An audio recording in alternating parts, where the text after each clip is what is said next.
शाहिद खान अब्बासी ने ये इल्जाम लगाया कि जनाब ये फौज की मदाखलत की वजह से इकॉनमी खराब हुई। अब इसमें अपनी करप्शन की वो बात नहीं करते, तो ये शाहिद खान अब्बासी को देखना चाहिए कि क्या इन्होंने अपनी पूरी जिंदगी में इसमें कभी इन्होंने मेरिट पे काम किया है? ये तो अपने खानदान को प्रमोट करते रहे।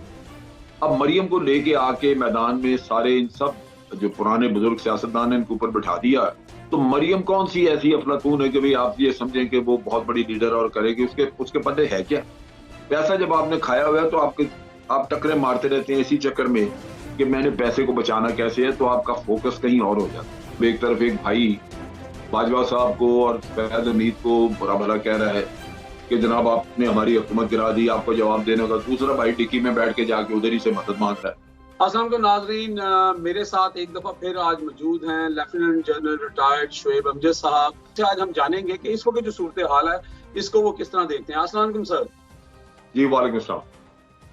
सर, मैंने आपका व्लॉग देखा, उसमें आपने एक आज के व्लॉग में आपने एक सवाल उठाया कि पॉलिटिशियन जो हैं, खास तौर पे आपने शाहिद खान अब्बासी साहब की जो प्रेस कॉन्फ्रेंस थी पेशावर में, उसके हवाले से बात की कि तमाम मुद्दा जो है वो फौज पे डाल देना ये सही बात नहीं है। फौज जो है वो 365 दिन में 300 दिन जो है वो कहीं ना कहीं मसरूफ होती है। खास तौर पे आपने लो रैंकिंग की जो बात की, जो जवान हैं, जो ऑफिसर्स हैं, उनका मोराल कम होता है कि जब सारी तनकीद उनके ऊपर डाल दी जाए और अपना गन जो है वो वॉशिंग मशीन के अंदर धोकर और साफ करके अपने आप को पेश किया जाए। तो आपका इसके बारे में क्या कहना है? देखिए, बात यह है कि दो तरह के इश्यूज हैं।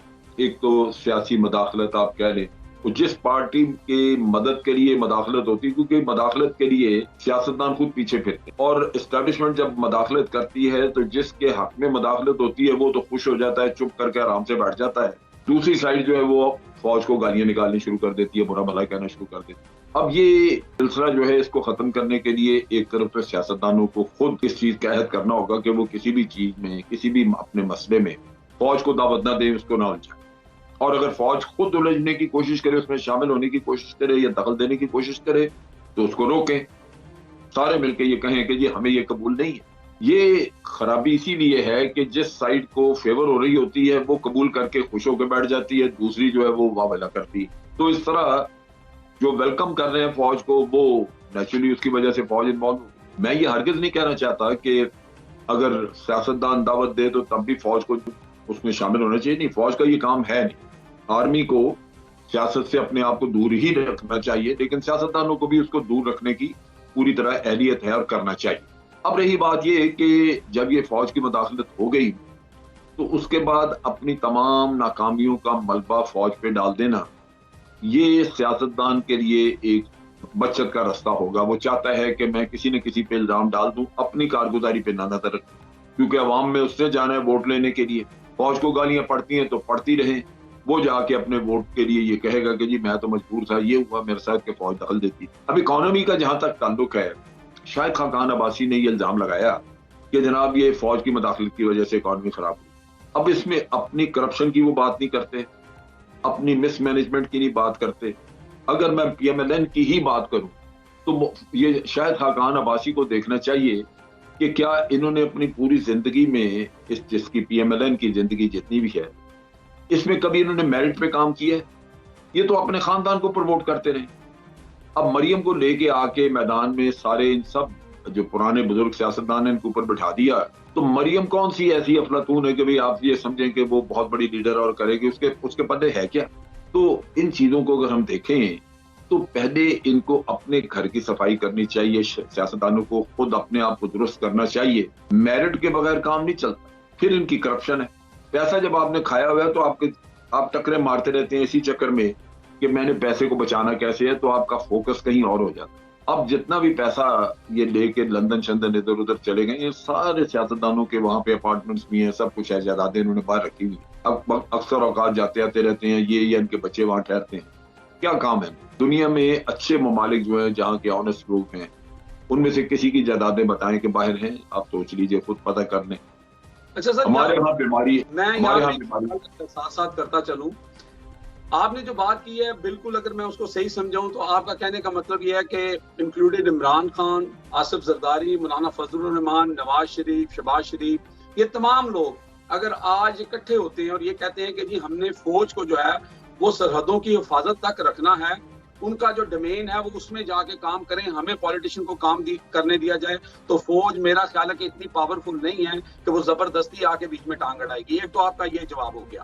دوسرا, آپ نے بات کی کہ پولیٹیشینز کے بارے میں کہ یہ خود جا کے ملتے ہیں, تو اس سے مجھے وہ بات یاد آ گئی کہ ابھی ریسنٹلی یہ جو بات کھلی تھی کہ گاڑی کے بوٹ کے اندر, ان کی ڈگی کے اندر چھپ کے جا کے آپ ملاقاتیں کرتے ہیں اور وہ ساری کرتے ہیں, آپ ان کو امپاور کرنے کی کوشش کرتے ہیں, آپ ان کو امپورٹنس دیتے ہیں کہ آپ ہیں تو ملک چلے گا, آپ نہیں ہیں نہ ہم چل سکتے ہیں نہ ملک چل سکتا ہے. یہ بھی آپ کی بات بالکل میں سمجھاؤں کہ یہی آپ کہنا چاہ رہے ہیں. بات یہ ہے نا کہ یہ تو یہ مطلب ایک طرف ایک بھائی باجوہ صاحب کو اور فیاض حمید کو برا بھلا کہہ رہا ہے کہ جناب آپ نے ہماری حکومت گرا دی, آپ کو جواب دینے کا. دوسرا بھائی ڈکی میں بیٹھ کے جا کے ادھر ہی سے مدد مانگ رہا ہے. تو یہ سارا قصہ اگر یہ ختم نہیں ہوگا تو آرمی کہیں نہ کہیں دخل اندازی کرتی رہے. لیکن سر آرمی کیا اتنی بھولی ہے, ان کو یہ نظر نہیں آ رہا جو ابھی آپ نے بات کی کہ آپ دور کیوں جاتے ہیں. آپ آج کل میں آئے نا, آپ یہ دیکھیں کہ انہوں نے پورا رجیم چینج میں آرمی سے مدد لی, آ کے پھل کھایا, ٹھیک ہے, اپنا 16 ارب روپے کی کرپشن کو روک دیا, تمام کیسز ختم ہو گئے, نیب کے پر کاٹ دیے. یہ سب کچھ کر کے آج میاں صاحب اور مریم صاحبہ جو ہیں وہ پھر وہ بیانیاں لے کے ووٹ کو عزت دیتے دیتے دوبارہ وہ آ کے کہہ رہے ہیں کہ جناب ووٹ کو عزت دو. اور اب وہ جنرل باجوہ گو کے بہت ساری ان میں ایسی چیزیں تھیں جن کے اوپر ہم ڈسکس کر سکتے ہیں کہ انہوں نے غلط کیا, ملک کو اس نہج پہ پہنچا دیا, وہ ہم کر سکتے ہیں. لیکن یہ لوگ تو آن بورڈ تھے. آج یہ جنرل باجوہ کو ٹارگٹ کر کے, کیا وہ کیپٹن صفدر ہیں یا جو بھی ہیں, ٹارگٹ کر کے یہ کیا ثابت کرنا چاہتے ہیں کہ یہ پھر انقلابی ہو گئے ہیں؟ نہیں, یہ بات نہیں ہے. بات یہ ہے کہ انہوں نے لڑنا ہے الیکشن, اور عوام نے یہ سوال کرنا ہے کہ آپ نے ملک کو برباد کر دیا, مہنگائی آسمان پہ چلی گئی, اور یہ دیکھیے کہ اکانومی کا بیڑا غرق ہو گیا. لیکن یہ سارا چونکہ انسان نے ڈھٹائی اور بے شرمی سے کام کرنا ہوتا ہے, تو عوام کی آنکھوں میں دھول جھونکنے کے لیے بڑی سیدھی سی بات, آپ کسی نہ کسی پہ ملبہ ڈالیں گے. آپ کہیں گے کہ جی اکانومی تو ہمیں خراب ملی تھی اس لیے کہ عمران خان پر بات چھوڑ گیا. اب عوام کدھر جا کے اس کی وہ ساری سوائے اس کے کہ عوام کو یہ پتا ہے کہ مہنگائی اس وقت جتنی تھی اس سے آج دگنی سے زیادہ ہو چکی, تو وہ تھوڑا بہت تو سوال کریں گے. لیکن زیادہ ان کو یہ کہیں گے کہ جی ہم کیا کریں, یہ مجبوری تھی, عمران خان بڑے غلط معاہدے کر گیا تھا IMF سے. دوسرا جو مجرم ہے وہ آرمی ہے, کیونکہ انہوں نے عمران خان کو بٹھایا تھا اور آرمی جو ہے وہ اس سے انسسٹ کرتی رہی, تو آرمی نے اور عمران خان نے مل کے بیڑا غرق کیا. ہم تو بڑے ٹھیک ٹھاک لوگ ہیں, ہم نے تو کبھی ایسا کام نہیں کیا. تو وہ ووٹ لینے کے لیے انہوں نے کسی نہ کسی کو قربانی کا بکرا بنانا ہے. تو یہ اس طرح کے جب الزامات آتے ہیں تو آرمی کو ریئیکٹ کرنا چاہیے. آرمی کو چاہیے, ان کا ISPR کو چاہیے کہ وہ فوراً ان لوگوں کو پکڑیں یا ان کے اوپر بات چیت کریں, ایک پریس کانفرنس کر دے, اس میں بتائیں کہ جی یہ شاید خاقان عباسی نے کہا, اس کو شرم آنی چاہیے, ان کے اپنے کام یہ ہیں, ہم نے ان کو کیا